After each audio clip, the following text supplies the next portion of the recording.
दोस्तों, हाल ही में Elon Musk ने ईरान के यूएन एम्बेसडर से मुलाकात की है, लेकिन क्या ये मुलाकात वाकई में की गई है? इसको थोड़ा सा सीक्रेट रखा गया है। अगर वाकई में ये मुलाकात की गई है तो किन कारणों से मुलाकात की गई है और आगे जाकर इसका क्या रिजल्ट निकल सकता है। लेकिन आखिरकार यूएस की और ईरान की इतनी दुश्मनी जो है वो क्यों बढ़ गई है? और आजकल हम लोग जो बात करते हैं कि ईरान इजराइल के ऊपर अटैक कर रहा है जबकि इजराइल को सपोर्ट कर रहा है यूएस, तो ऐसा क्या ऐसी कड़वाहट है ईरान और यूएसए के रिश्तों के अंदर कि हो सकता है कि ट्रंप जो प्रशासन है, एडमिनिस्ट्रेशन है, वो वापस से एक अच्छे रिलेशन मेंटेन कर पाए ईरान के साथ में? ऐसे कहीं ना कहीं संभावना लग रही है। लेकिन आखिरकार बात यह भी है कि यूएसए वापस से ईरान के साथ में अच्छे रिलेशंस बनाना क्यों चाहता है, और उसके बाद में बात करेंगे कि आखिरकार ये कड़वाहट जो है वो क्यों आई थी। एलन मस्क को आखिरकार जरूरत क्या है ईरान को समझाने की? रिसेंटली क्या हुआ है कि ईरान के जो यूएन के अंदर एम्बेसडर हैं उनके साथ में मुलाकात की गई है। इस मुलाकात को वैसे तो वेरीफाई नहीं किया गया है, गुपचुप ये मुलाकात की गई है, लेकिन वहीं पर यूएन के जो एम्बेसडर हैं उन्होंने एलन मस्क को एक इनवाइट कर दिया कि अगर आप यूएस को छोड़कर ईरान के अंदर आते हैं तो हम आपको पूरा सपोर्ट करेंगे। ये इस तरीके से हो सकता है कि आज भारत के मुकेश अंबानी को पाकिस्तान के अंदर बुलाया जाए कि आप भारत छोड़कर पाकिस्तान के अंदर आ जाइए। ठीक इसी परिप्रेक्ष्य के अंदर हम लोग इस चीज को समझ सकते हैं। तो यहां पर आप लोग देख सकते हैं कि एलन मस्क ने रिसेंटली मुलाकात की है ईरान के यूएन एम्बेसडर से to discuss UN Iran tensions को लेकर, और आखिरकार न्यूक्लियर प्रोग्राम जो कंसर्न है इसको लेकर बातचीत जो है वो की गई है। लेकिन मैं पहले ही आपको कह रहा हूं कि इस मुलाकात की पुष्टि जो है वो नहीं की गई है। आप लोग यहां पर डोनाल्ड ट्रंप की इस फैमिली फोटो के अंदर एलन मस्क को भी देख सकते हैं कि अब एलन मस्क और डोनाल्ड ट्रंप की नजदीकियां इतनी बढ़ चुकी है कि उनकी फैमिली फोटो के अंदर जगह जो है वो बना ली गई है एलन मस्क के द्वारा, और आगे जाकर क्या क्या होगा वो भी देखने को मिलेगा।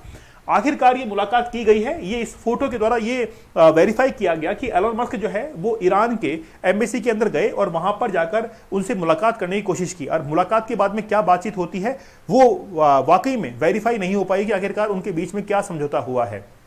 देखिए, अब ऐसा लग रहा है कि कहीं ना कहीं यूएस की और ईरान की जो टेंशन्स है, जो कि न्यूक्लियर डील के कारण काफी ज्यादा बढ़ चुकी थी वो टेंशन, अब उसको कहीं ना कहीं खत्म जो है वो किया जा सकता है। लेकिन आखिरकार ऐसा क्या यूएसए को जरूरत आन पड़ी है वो हम लोग देखेंगे। दोस्तों, आप लोग हमारे 100 डेज के चैलेंज को जरूर ज्वाइन कीजिए। ये 100 डेज का जो चैलेंज है इसका लेवल 3 शुरू हो चुका है, और आप लोग जो हसलर्स हैं, वाकई में हसल करना चाहते हैं अपनी लाइफ के साथ में, और अगले 33 दिनों के अंदर आप इस पोर्नोग्राफी के एडिक्शन से बाहर निकलना चाहते हैं, तो आप लोग इस कोर्स के साथ में जरूर जुड़िए। इस कोर्सेज की प्राइस कुछ दिनों के लिए काफी डाउन कर दी गई है। 399 के अंदर आप लोगों के लिए कोर्स अवेलेबल होगा, तो आप लोग आज ही इस कोर्स को ज्वाइन कीजिए। काफी फायदा आप लोगों को होगा। आप लोगों की लाइफ के अंदर इनोवेटिव आइडियाज आएंगे, कंसंट्रेशन होगा, फोकस होगा। और बहुत सारी शिकायतें आपको होती है कि एग्जाम में फेल कर जाते हैं, कुछ नंबरों से हम लोग फेल कर जाते हैं, तो वहां कहीं ना कहीं आप लोगों को मदद जो है वो जरूर मिल पाएगी।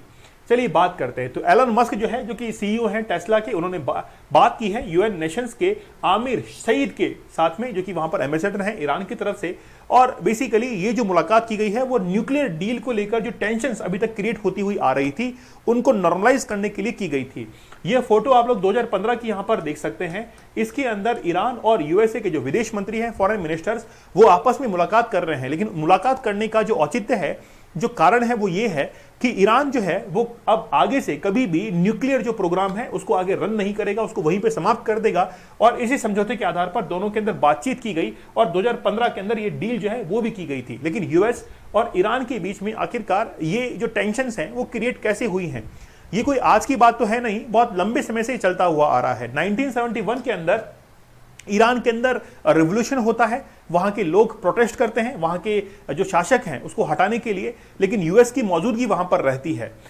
1979 के अंदर यूएस की जो एम्बेसी होती है वहां के लोगों को हॉस्टेज बनाया गया था, और लगभग 444 लगभग 444 दिन तक हॉस्टेज बनाए जाने के बाद में 1981 के अंदर उनको रिलीज किया गया था। और उस समय जो वहां के प्रेसिडेंट थे यूएसए के, वो थे रोनाल्ड रीगन, और रोनाल्ड रीगन ने फिर इसके लिए एक धन्यवाद भी जाहिर किया था कि ठीक है, हमारे जो लोग हैं वहां से छोड़ दिए गए हैं। लेकिन आखिरकार बंदी क्यों बनाया गया है, क्यों उनको किडनैप किया गया है, इसको लेकर ईरान के साथ में कोई भी समझौता नहीं हुआ था, कोई भी क्लैरिफिकेशन उस समय नहीं मिला था। उसके बाद में 1988 के अंदर ईरानियन एक पैसेंजर प्लेन था, उसको शॉट डाउन कर दिया गया था, और उसके बाद में यह भी कहा गया था कि ये जो फाइटर जेट्स है, मतलब यूएसए का एक फाइटर जेट था, एयरक्राफ्ट था, उसके द्वारा ईरान की एक फ्लाइट जो थी, पैसेंजर फ्लाइट, उसको शॉट डाउन कर दिया गया था। और बाद में ये कहा कि गलती से बाय मिस्टेक जो है ऐसा हुआ है, और इसके अंदर लगभग 290 लोग जो है वो मारे भी गए थे। तो यूएसए के फाइटर जेट के द्वारा ईरान के इस बाई मिस्टेक को जो है एक और ये टेंशन जो है तभी से क्रिएट होती हुई आ रही है। और बाद में देखिए 2002 के अंदर एक्सिस ऑफ इविल जो है ये भी करार दिया था यूएसए ने कहा था कि ईरान जो है वो बेसिकली एक ऐसे ग्रुप को हेड कर रहा है जो कि ईरान के द्वारा समर्थित है, जैसे हिजबुल्लाह है, हमने कई बार बात की है हिजबुल्लाह के बारे में। हिजबुल्लाह को समर्थन कर रहा है, इसके साथ में होतीस को समर्थन कर रहा है, हमास को समर्थन कर रहा है, और ये सब मिलकर किसको अटैक कर रहे हैं? इजराइल को अटैक कर रहे हैं। तो ईरान ने 2002 के अंदर ये करार दे दिया था कि बेसिकली ये जो ईरान है वो बेसिकली बहुत सारे जो छोटे छोटे ग्रुप हैं उनको हेल्प कर रहा है। सन 2000 के अंदर न्यूक्लियर जो डील थी, न्यूक्लियर फियर्स एंड सैंक्शन जो है वो ईरान के ऊपर लगाए गए थे कि आप कोई भी यूरेनियम का एनरिचमेंट नहीं करेंगे, और ये प्रतिबंध उसके ऊपर लगा दिए गए।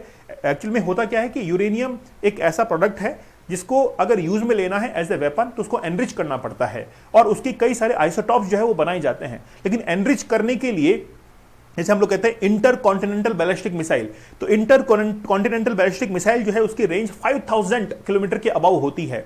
अब मिसाइल को अगर हम लोग एक कॉन्टिनेंट से दूसरे कॉन्टिनेंट में पहुंचाना चाहते हैं तो उसके अंदर इतनी एनर्जी होनी चाहिए, इसीलिए वहां पर न्यूक्लियर एनर्जी का यूज करते हैं। और न्यूक्लियर एनर्जी के लिए जो न्यूक्लियर मटेरियल है उसको एनरिच किया जाता है, जैसे यूरेनियम है उसको एनरिच करेंगे। लेकिन अगर कोई भी देश यूरेनियम को एनरिच करता है तो या तो फिर वो उसकी परमिशन लिया हुआ हो, नहीं तो वो एनरिच नहीं कर पाएगा। लेकिन ईरान ने ऐसा किया और वहीं से जो रिलेशंस थे वो बिगड़ना शुरू हुए। 2013 और 2016 के बीच में कई बार जो है वो उनके बीच में डील्स हुई थी, न्यूक्लियर ट्रीटीज वगैरह साइन की गई थी। यूएसए ये कह रहा था कि आप कोई भी जो है वो न्यूक्लियर एक्सपेरिमेंट मत कीजिएगा, है ना, अगर आप लोग करते हैं तो हम आपके ऊपर सैंक्शंस लगा देंगे। उस समय बराक ओबामा जो है उन्होंने कई बार चेतावनी दी थी कि आप ऐसा मत कीजिएगा, अपने न्यूक्लियर प्रोग्राम को यहीं पर रोक दीजिए। लेकिन ये सब कुछ चल ही रहा था और यूएसए ने फिर सैंक्शंस लगा दिया ईरान के ऊपर कि कोई भी देश जो है वो ईरान के साथ में व्यापार नहीं करेगा, और इसको लेकर टेंशन जो है वो बहुत ज्यादा क्रिएट हो जाती है।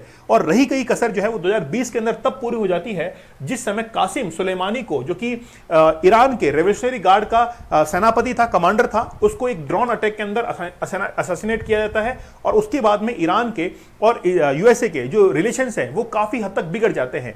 लेकिन अब वो जो बिगड़े हुए रिलेशन थे, डोनाल्ड ट्रंप की सरकार ये चाहती है कि उनको नॉर्मलाइज किया जाए। लेकिन क्या इनके लिए फायदा होगा?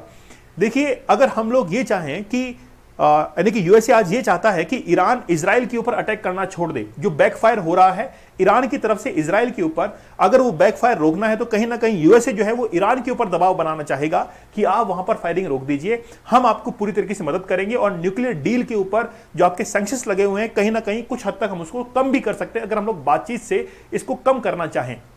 रिसेंटली आप लोग को पता होगा कि डोनाल्ड ट्रंप की सरकार के अंदर एक नया कैबिनेट जो है वो डिसाइड किया गया था, और उसके अंदर एक एफिशिएंसी डिपार्टमेंट भी बनाया गया है। एफिशिएंसी डिपार्टमेंट के अंदर 2 लोगों को वहां पर अपॉइंट किया गया है। एक पहले तो है एलन मस्क, जिन्होंने ये दावा किया है कि मैं लगभग $2 ट्रिलियन जो है वो बचा लूंगा अगर मुझे एक काम करने की इंडिपेंडेंसी यहां पर मिलती है। उसके बाद में वी रामास्वामी, तो वी रामास्वामी पहले से फार्मास्यूटिकल कंपनी के अंदर है, अब उनको जिम्मेदारी दी गई है एफिशिएंसी डिपार्टमेंट की। वो भी ये कोशिश करेंगे कि यूएसए के अंदर जो भी अनर्गल पैसा खर्च हो रहा है, एक्स्ट्रा पैसा खर्च हो रहा है, उसको बचाया जाए और यूएसए की इकोनॉमी जो है उसको ऊपर बढ़ाई जाए। तो 2 यहां पर लोग हैं जो कि बहुत महत्वपूर्ण रोल अदा कर रहे हैं इस बार ट्रंप एडमिनिस्ट्रेशन के अंदर।